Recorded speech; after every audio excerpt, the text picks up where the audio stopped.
Damai sejahtera Allah Bapa, itulah yang memelihara hati dan pikiranmu di dalam Kristus Yesus Tuhan. Amin. Bapak, Ibu, saudara-saudara yang dikasihi Tuhan Yesus Kristus, firman Tuhan untuk kita hari ini, Rabu 29 April 2020, tertulis dalam surat Rasul Paulus kepada jemaat di Kolose, pasal 2 ayat 7, beginilah bunyi firman Tuhan. Hendaklah kamu berakar di dalam Dia dan dibangun di atas Dia. Hendaklah kamu bertambah teguh dalam iman yang telah diajarkan kepadamu, dan hendaklah hatimu melimpah dengan syukur. Demikian firman Tuhan. Berakar dan dibangun di dalam Tuhan Yesus Kristus. Bapak, Ibu, saudara-saudara yang dikasihi Tuhan Yesus Kristus, dalam surat Rasul Paulus kepada jemaat di Kolose ini, Paulus mengemukakan ajaran Kristen yang benar, dan dia menentang ajaran-ajaran salah yang diajarkan oleh guru-guru palsu yang ada di sana. Sebab sebelumnya Paulus sudah menerima berita bahwa di dalam jemaat itu ada guru-guru yang mengajarkan ajaran-ajaran sesat.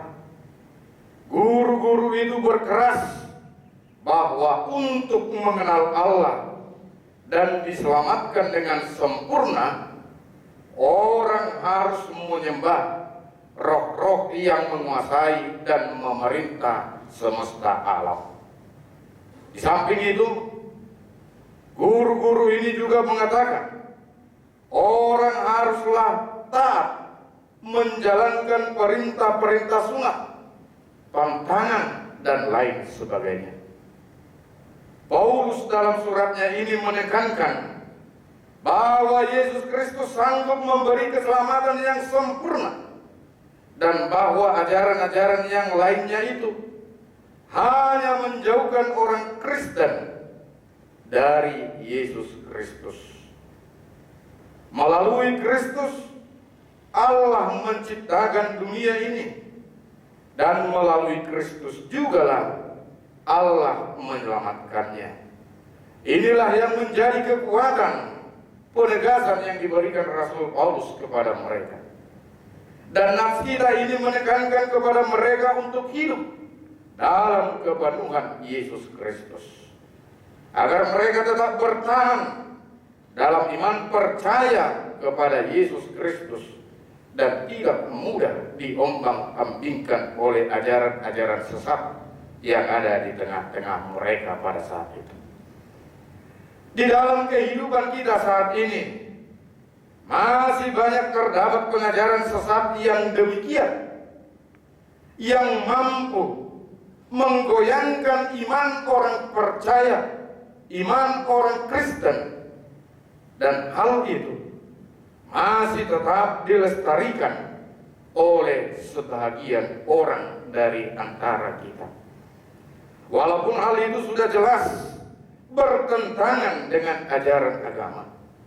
Memohon petunjuk serta memohon berkat kepada roh-roh duniawi, termasuk roh zaman, dapat membuat manusia semakin jauh dari Tuhan.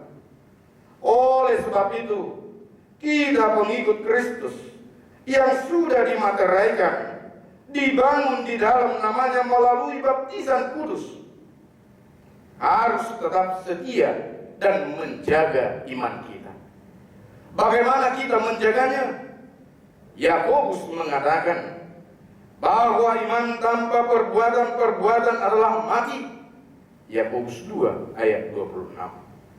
Berarti di sini Bapak, Ibu, saudara-saudara yang dikasihi Tuhan Yesus Kristus, kita dituntut untuk berbuat, bertindak, berperilaku, serta bertutur kata layaknya pengikut Kristus, serta berpengharapan hanya di dalam Dia, sebagaimana yang sudah kita dengar dan kita terima dari kebenaran firman-Nya melalui para hamba-hambanya.